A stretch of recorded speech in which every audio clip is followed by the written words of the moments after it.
Okay. So now that you've learned to, identify your target audience for your profile, you can catch their attention with a vivid image that draws them in with your bio and your text, and then you post content uh, that can keep them engaged and take them through this journey of learning.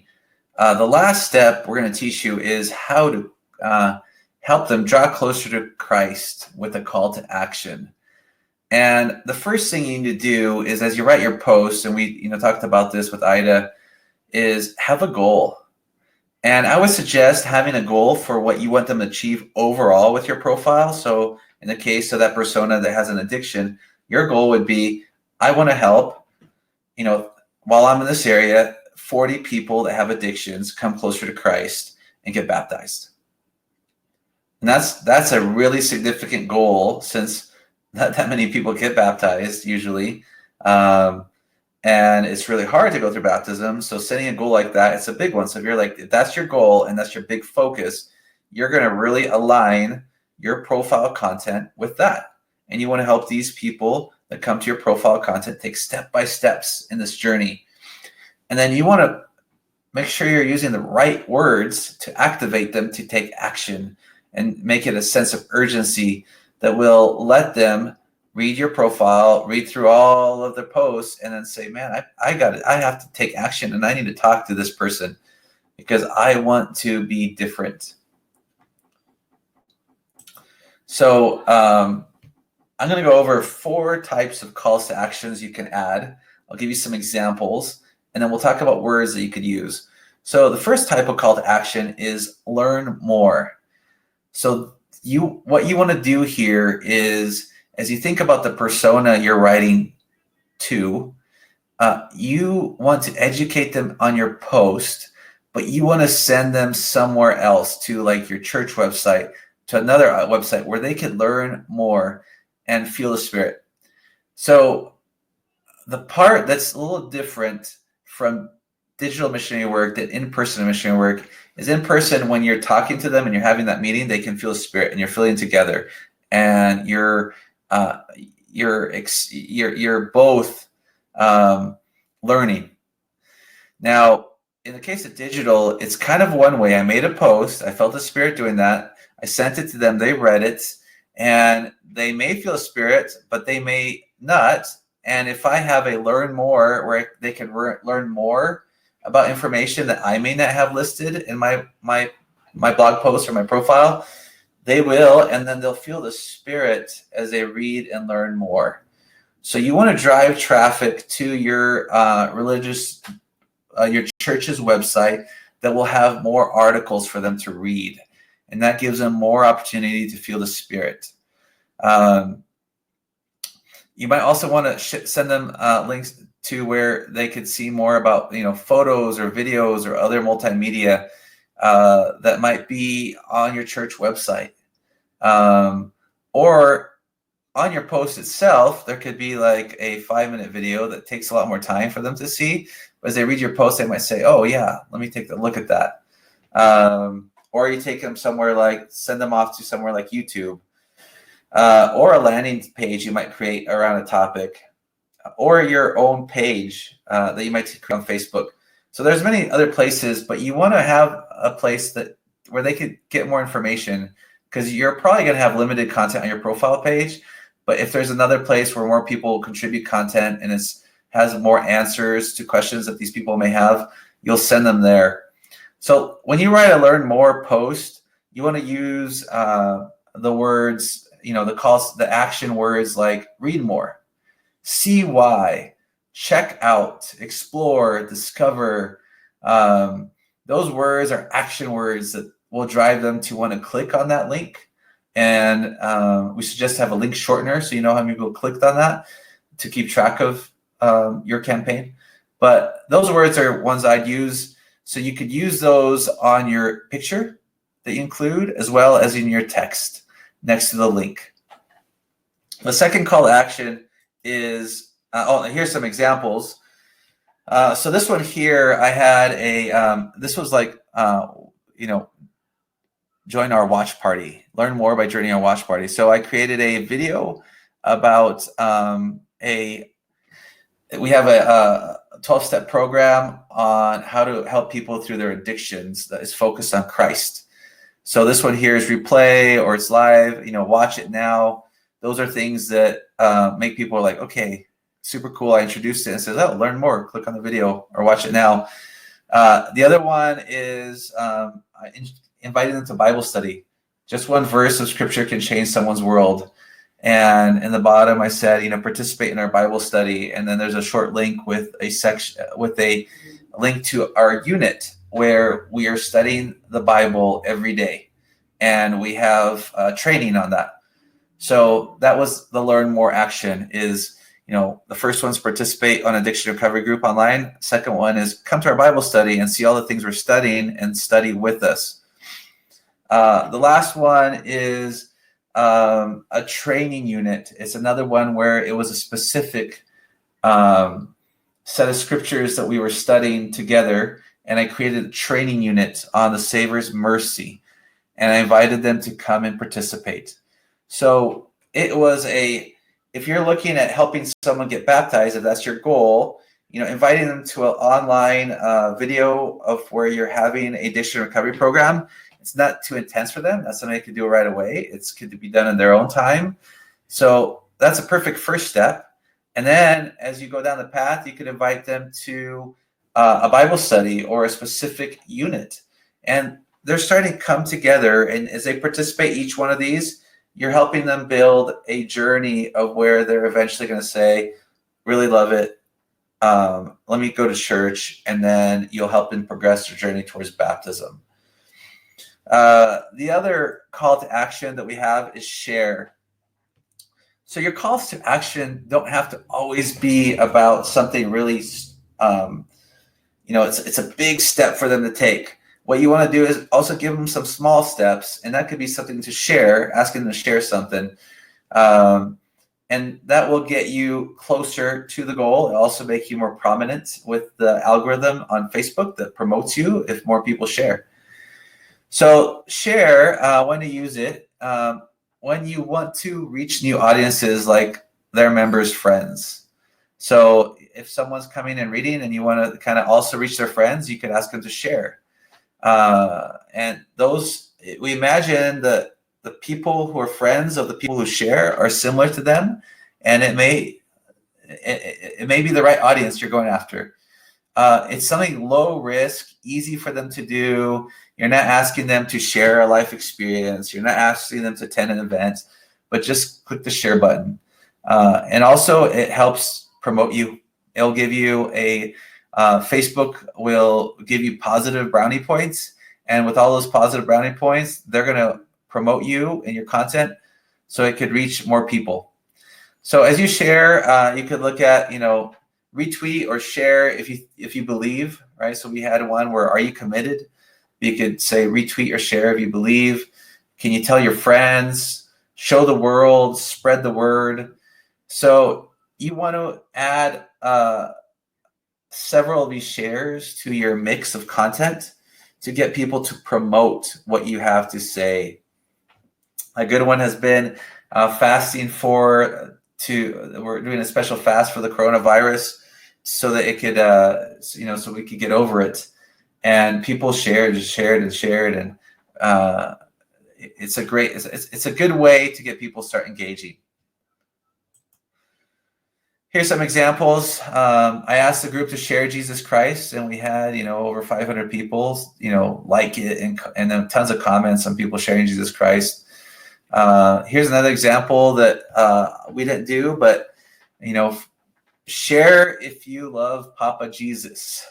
They shared a scripture, and it had like a collage of different pictures, and that one, people shared that one. And another one was someone asked them to share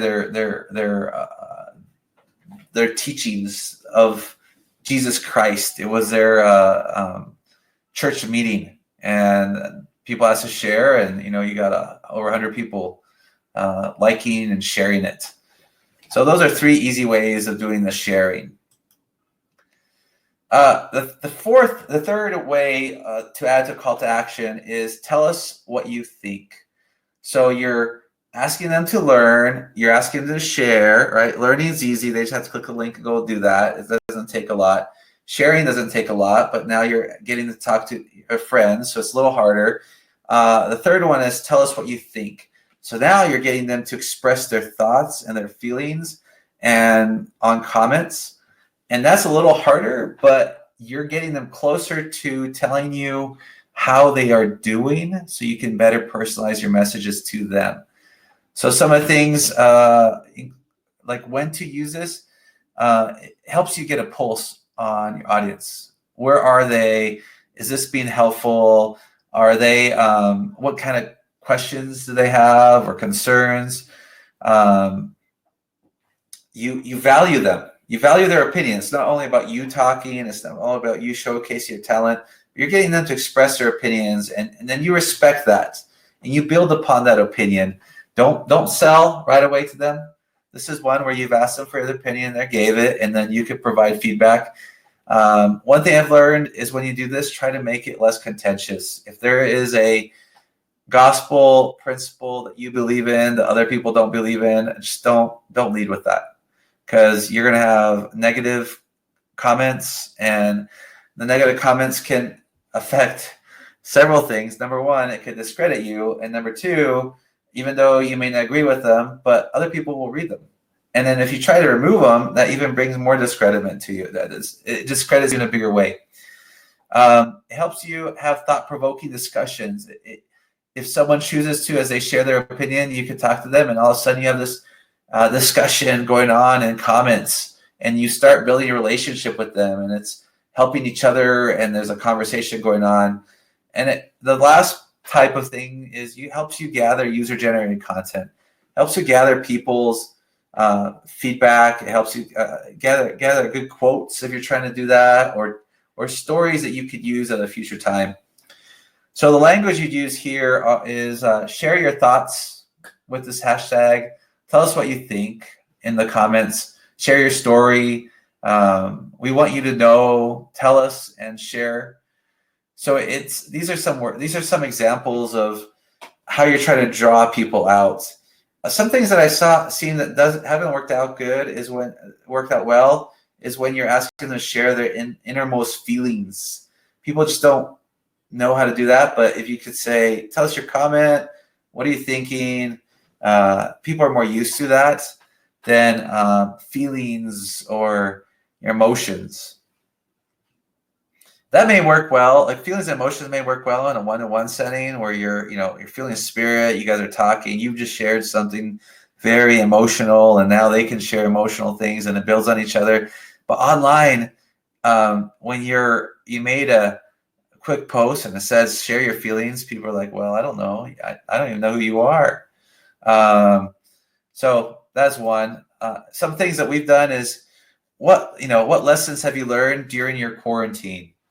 And that's a good one, right? We had a lot of people comment and share things. Especially it works well after you've shared yours. Say, hey, I shared mine. Tell me yours, and then that builds on each other's. Another one is a call to action is like, help those who cannot attend church. Share your thoughts of what you learned, and that one got a lot of shares. Over 500. Another one is, what's your favorite Bible verse? Super easy. These get them to share, and you get to know your community. They feel like they're contributing. It's not too much. It's not too weird. So focus on those. And each one of these steps, like if someone is learning and then they share and promote your message to others, they're feeling like it's part of them. And then when they're contributing, they feel like you're listening to them, you're validating them. So it helps this journey. It's not a one-time shot action. It's a relationship being built over each of your posts. So last part is taking action. So it's, how do I get you to do something? And it's the strongest part of the call to action that will help them draw closer to Christ. And the way when do you use this? You've engaged them. So you've engaged them over a period of posts, and you know that they're participating. You know that they've shared. You know that they action. That they've commented, and now you can give them this call to action. So you've taken them through this journey. Put a little emergency around it. Give them a reason. Classes are filling up, or I have some time. More than happy to. We're having a prayer meeting coming up on this day. Put your post prayer requests. Make sure that your call to action is linked to a broader campaign. That could also be helpful, where it's part of a bigger story that you're trying to do. That also helps out. That's another way to use this is, we're fasting, we're praying for the coronavirus, and then this, we're inviting everybody to fast for these people, for the coronavirus to be gone, so we can live a little more lives. Or we're praying for people to heal as part of this overall a fast. That could be something you can follow up on. So action language, here's a gift, donate now, request a copy, attend, fast for us, schedule a meeting, send me your prayer requests, and I'll pray for you. Do you want a copy of the Bible? I'll send you one. Attend a live, attend a event I'm hosting. So these are all things you can do. Some examples of calls to action. Let's study the Bible together. That's very clear. And then you put a date of when you're going to do it, or time, or a conference call number, or you send them to, or here, what I did is I said, comment below and I'll contact you. And that one got like 483 comments. That one pretty good. Help others learn about Christ. Become an approved writer for our Follow Jesus Christ group. So I was actually calling for people to write. I'm looking for writers to write for the group, and they could submit their information. And the last one is Jesus Can Heal Me meeting. As I shared earlier, it's a call to action to attend a meeting to learn, overcome your addiction. So it was a clear call to action that people could take. So this one gives you a good overview. I call it the journey of where you could lead people through your profile, and you have multiple posts, and you give them different calls to action that are, little to do, like reading to sharing. Then they share a little bit more in their comment section, and then you give them a bigger call to action for them to take to join. And it's progressive. It could be a part of a bigger campaign, like we talked about, that you're trying to establish that has a cohesive message. I'd focus that campaign on a persona. So it's a persona with a given campaign that you're trying to provide, such as, addiction recovery. Here's some addiction recovery meetings, and that's your campaign. And then you could ask them to share the meeting. You could ask them to hear some articles to learn more, and then you ask them to participate.